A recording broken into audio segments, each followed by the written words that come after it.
Hi everybody, it's Casey Williams. We had to know this little muscle car renaissance we're living through right now would come to an end at some point, and by the middle of this decade it will. But I have to tell you, Dodge is going to leave a very high water mark when it leaves the muscle car era at some point. And the vehicle we have today is a good example of that. It's a 2021 Charger SRT Hellcat Redeye Widebody. Let's go have a look at it. Well, that's just a lot of words to mean that this particular Charger is one really bad beast. And it starts with the front of it. You can just tell by the way this thing looks that it's going to be angry and it's going to try to eat other cars.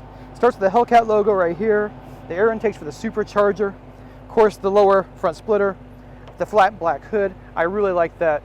And not only does it look cool, but it's really nice if you happen to get on a racetrack, keeping the glare out of your eyes. 20-inch black alloy wheels. I like the orange calipers behind them. You can see the fender extensions here for the wide body. Just put some meteor tires on there to keep the car planted.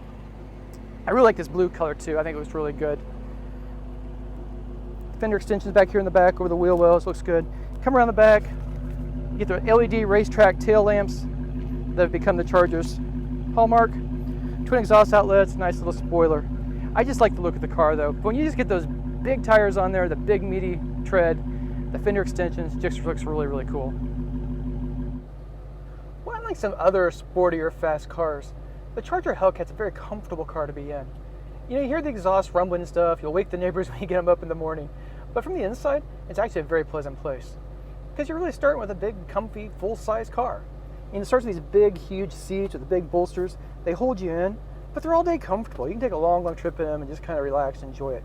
These are heated and ventilated. It's also got a heated, suede, wrapped steering wheel that's just perfectly sized, just real meaty, just love it. Real carbon fiber here. And this design, is taken from the 1970s Challengers, so it's, it's very, very true to Dodge tradition. It looks really good, especially with the real carbon fiber. I really like the infotainment systems that Chrysler Group uses in their cars. Just looks good, nice colors, but the icons down below just allow you to go through things. There's media there. This has Apple CarPlay, Android Auto, 4G Wi-Fi, hotspots. So you got everything with that. Climate control. You got dual zone automatic climate control. Here's your seat controls. Steering wheel, you got other apps, navigation systems here, your phone setups, all that. But it's just really easy to use icons all the way across. Very simple.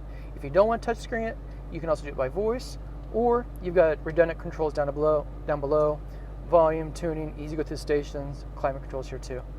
You got the Harman Kardon audio system, sounds just stellar in here, and some other things kind of upgraded for this particular car. You got the suede roof up here, looks really nice storage, nice deep cup holders.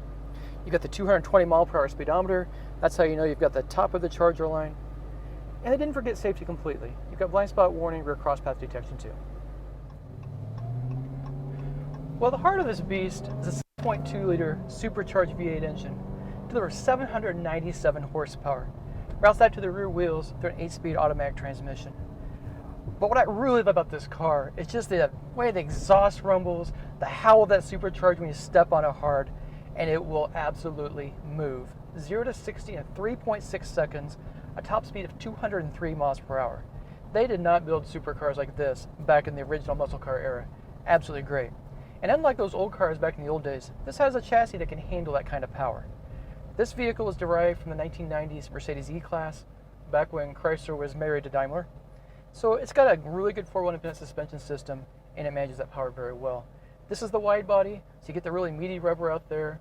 It has electronic suspension on it with real-time damping, so it really keeps all that under control and manages it.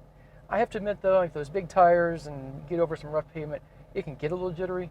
Not too bad, but out on the highway, it rides very comfortably. It's a big car and it's very nice.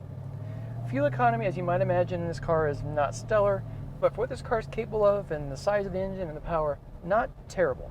12 miles per gallon in the city, but 21 on the highway. So you're kind of there with a full-size SUV on the highway with a car making almost 800 horsepower. We have to understand they're not going to make a lot of these Chargers. This is going to be the absolute top of the car, top of the heap. So you have to understand the price is going to be up there too.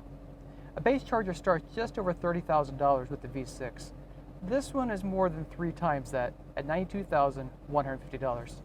But again, if you can afford it and you want one for your collection, this is the car to get. Next week for another fun car. Until then, storm forward.